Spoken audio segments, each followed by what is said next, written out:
खबर यह है, मैं आपको बता देता हूं कि पाकिस्तान आर्मी के अंदर एक बगावत रिपोर्ट की गई है जनरल बाजवा के खिलाफ। और यह कहा जा रहा है कि जनरल बाजवा को असैसिनेट किया जाना था, यानी उनको शहीद किया जाना था पाकिस्तान की फ़ौज की अंदरूनी बगावत के नतीजे में। और उसमें 14 पाकिस्तान आर्मी के ऑफिसर्स गिरफ्तार हो गए हैं, 22 के करीब कमांडोज गिरफ्तार हो गए हैं और 30 के करीब पाकिस्तान फ़ौज के जो फौजी हैं वो गिरफ्तार हो गए हैं। ये सिर्फ यही बात नहीं, ये तो अहम खबर है ही। इससे भी ज़्यादा अहम खबर ये है कि जो लोग पकड़े गए हैं, जो साजिश बेनकाब हुई है, वो फ़ौज के अपने अंदर ही के लोग हैं। यानी ये कि जो ये बगावत की गई थी या ये जो साजिश की गई थी, ये फ़ौज के अंदर से ही की गई थी। कुछ अफसरान ऐसे हैं जो जनरल कमर बाजवा के पीछे पड़े हुए थे। कराची में आगा खान अस्पताल के अंदर वर्दी के ऊपर नारे लगे, इसके पीछे वर्दी है। जय हिंद दोस्तों, a very warm welcome to Hindustan special channel. दुनिया भर के मुल्कों को आतंक से परेशान करने वाला पाकिस्तान इस बार खुद परेशान हो उठा है। बड़ी खबर निकलकर सामने आ रही है कि पाकिस्तानी सेना प्रमुख कमर जावेद बाजवा को मारने की पाकिस्तान में साजिश रची गई। इस साजिश का खुलासा होते ही पाकिस्तान में हड़कंप मच गया है। इस खबर में हैरानी की बात यह है कि यह साजिश पाकिस्तानी सेना के उच्च अधिकारियों और कमांडोज द्वारा रची गई। इस साजिश में पाकिस्तानी सेना के 14 उच्च अधिकारी, 22 एसएसजी कमांडोज और 30 फौजी शामिल थे। अपने ही लोगों द्वारा बाजवा की मौत की साजिश रचे जाने से पूरा पाकिस्तानी मीडिया कोमा में है और बता रहा है कि हमारे अपने लोग ही गद्दार निकले। इस खबर से पाकिस्तानी आर्मी में बगावत साफ तौर पर नजर आ रही है। खबर यह है, मैं आपको बता देता हूं कि पाकिस्तान आर्मी के अंदर एक बगावत रिपोर्ट की गई है जनरल बाजवा के खिलाफ। और यह कहा जा रहा है कि जनरल बाजवा को असैसिनेट किया जाना था, यानी उनको शहीद किया जाना था पाकिस्तान की फ़ौज की अंदरूनी बगावत के नतीजे में। और उसमें 14 पाकिस्तान आर्मी के ऑफिसर्स गिरफ्तार हो गए हैं, 22 के करीब कमांडोज गिरफ्तार हो गए हैं और 30 के करीब पाकिस्तान फ़ौज के जो फौजी हैं वो गिरफ्तार हो गए हैं। यानी इतने बड़े पैमाने पर पाकिस्तानी फ़ौज के अंदर गिरफ्तारियां हुई हैं और वो इसलिए हुई हैं कि लाइन ऑफ कंट्रोल के दौरे के मौका पर कश्मीर में जनरल बाजवा को शहीद किया जाना था।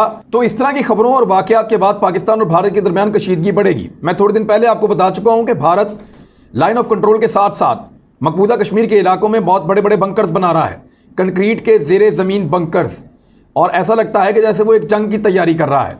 और अभी हाल ही में कुछ और खबरें भी आई हैं, यानी एक तो वो बंकर्स बना रहे हैं, दूसरी जानिब वो पाकिस्तान को मुज़ाकरात के लिए दावत दे रहे हैं और पाकिस्तान के साथ अमन की शराइत के ऊपर या अमन के मुआहदे के ऊपर जो थोड़ा सा पहले हुआ था उसके ऊपर इस किस्म का फ़ायदा उठा रहे हैं कि अगली जंग की तैयारी कर रहे हैं। और अब आ जाएं आप उस चीज़ की तरफ कि जो हाल ही में हुई है।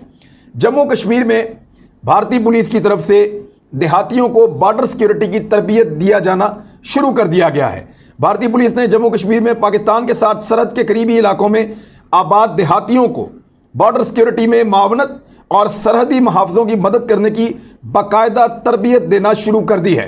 यानी एक तरफ भारत तैयारी कर रहा है जंग की, वो लोगों को तरबियत दे रहा है, उनको बता रहा है कि जंगी हालात में आप लोगों ने क्या करना है और किस तरीके से मैनेज करना है, किस तरीके से उनकी फ़ौज की और पुलिस की मदद करनी है।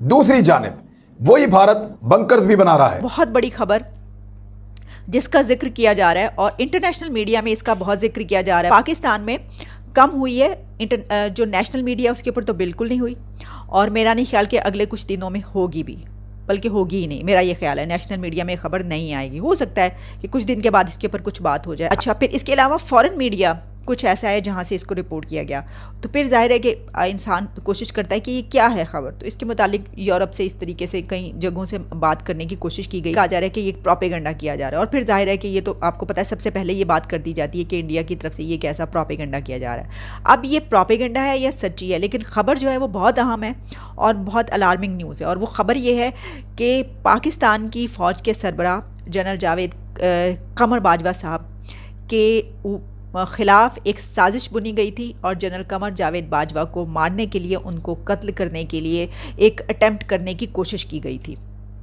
एक ऐसी साजिश बेनकाब हुई जो कि जिसमें पूरा प्लान बनाया गया और उस प्लान के तहत जनरल बाजवा ने जब कश्मीर के विज़िट पर जाना था, वहाँ पे दौरे पे जाना था, आप जानते हैं कि वो अक्सर इस तरह के दौरे करते रहते हैं और कश्मीर पे जो लाइन ऑफ कंट्रोल और इस तरीके से दूसरी जगहों पर जाकर वहाँ पर जो नौजवान होते हैं, फ़ौजी जवान, उनसे मुलाकात करते हैं। तो जो खबरें सामने आ रही हैं, जो रिपोर्ट किया जा रहा है, जब उन्होंने वहाँ पे जाना था विज़िट के लिए, तो उस वक्त उनके ऊपर हमला करने की तैयारी की गई थी, एक प्लान बनाया गया था और वहाँ पर उनको जो है कत्ल करने की साजिश की गई थी। लेकिन ये प्लान उस पर अमल होने से पहले ये जो अटेम्प्ट होना था, इसको पकड़ लिया गया और इसको बेनकाब कर दिया गया। और आप आज से कोई 2-4 रोज़ पहले चले जाइए तो आधी रात के करीब एक बहुत बड़ा मिशन किया गया, ऑपरेशन किया गया, जिसमें दर्जन से ज़ायद, यानी दर्जनों आप कह लें, सैकड़ों कह लें, ऐसे लोगों को गिरफ्तार किया गया। ये कहा जा रहा है, बाहर का मीडिया जो है ये खबर दे रहा है और पाकिस्तान के अंदर का मीडिया भी इस खबर को, कुछ मीडिया सोशल मीडिया पे इसको रिपोर्ट किया जा रहा है। लेकिन ये रिपोर्ट किया जा रहा है तो ज़ाहिर है इस पर बात की जा सकती है। और ये सिर्फ यही बात नहीं, ये तो अहम खबर है ही, इससे भी ज़्यादा अहम खबर ये है कि जो लोग पकड़े गए हैं, जो साजिश बेनकाब हुई है, वो फ़ौज के अपने अंदर ही के लोग हैं। यानी ये कि जो ये बगावत की गई थी या ये जो साजिश की गई थी, ये फ़ौज के अंदर से ही की गई थी। अच्छा, यहाँ तक कहा गया है कि उसमें जो गिरफ्तारियाँ हुई हैं उसमें तकरीबन 22 के करीब कमांडोज़ हैं। फिर इसके अलावा कोई कहा जा रहा है कि 4 मेजर जनरल हैं, बहुत हाई रैंक्स के लोग भी शामिल हैं इसमें, जो इस हवाले से जिनके ऊपर इल्ज़ाम आया है कि वो भी इस प्लान में शामिल थे। अच्छा, इसके अलावा कहा जा रहा है कि कुछ 4 मेजर हैं, फिर ये कि 3 लेफ्टिनेंट कर्नल हैं, 2 कर्नल हैं। इतने हाई रैंक्स के लोग भी जो हैं इसमें शामिल हैं। ज़राए से जो न्यूज़ आ रही हैं वो ये बता रहे हैं कि एक बड़ी तादाद ऐसे लोगों की थी जो कि अभी कुछ अर्सा पहले जिनको जनरल बाजवा ने रिटायर किया था, और वो जबरी रिटायरमेंट थी, और वो कोई 200-400 लोग नहीं थे, वो हज़ारों की तादाद में थे। तो शायद वो नाराज़ थे और उस नाराज़गी की बिना पर उन्होंने गुस्से में आकर ये अटेम्प्ट करने की कोशिश की और ये प्लान बनाया। लेकिन ये कंसर्न की बात इसलिए, अगर ये ऐसा है तो इसलिए है कि आज तक पाकिस्तान में इतनी बड़ी साजिश पहले नहीं बुनी गई होगी। मेरा नहीं ख्याल कि कोई इतना बड़ा प्लान बनाया गया होगा, या हो सकता है कि लोगों को पता हो, मुझे ना पता हो, लेकिन हमारी नज़र से ऐसा कोई प्लान नहीं गुजरा कि इतने बड़े पैमाने पर एक ऐसी साजिश की गई हो। आप देखिए कि सारा दिन हिंदुस्तानी मीडिया जो था वो पाक फौज में जनरल बाजवा पर साजिश, उन पर हमला, आज़ाद कश्मीर के दौरे के दौरान अब ये चलना शुरू हो गई खबरें। क्यों? एक एटमी मुल्क का चीफ ये बताना चाह रहे हैं जी सेफ नहीं है, फौज में बगावत है, कि कुछ अफसरान ऐसे हैं जो जनरल कमर बाजवा के पीछे पड़े हुए थे एक्सटेंशन की वजह से। जी ये सुने कि एक्सटेंशन कब हुई, अभी तक पीछे हैं। अभी एक मेजर जनरल का केस आप देख रहे होंगे जिसे तरक्की नहीं मिली, तो उन्होंने भी मुझे क्यों निकाला इसका विर्द शुरू कर दिया है। पहले वो इस्लामाबाद हाई कोर्ट गए हैं, अब इस्लामाबाद हाई कोर्ट ने उन्हें ज़ाहिर लाहौर हाई कोर्ट की तरफ रेफर कर दिया है। चैलेंज उन्होंने किया जी कि ये तरीकाकार इनका ठीक नहीं। भाई आप फौजी हैं, आप तरीकाकार ढूंढ रहे हैं कि आपकी तरक्की नहीं हुई, इसलिए यहाँ पर देखें एक हवलदार को नौकरी से ना बल्कि एक चौकीदार को आप निकालें, वो दरवाज़ा गन लेके बाहर दरवाजे पे खड़ा होता है कि जी मुझे क्यों निकाला। कराची में आगा खान अस्पताल के अंदर वर्दी के ऊपर नारे लगे, इसके पीछे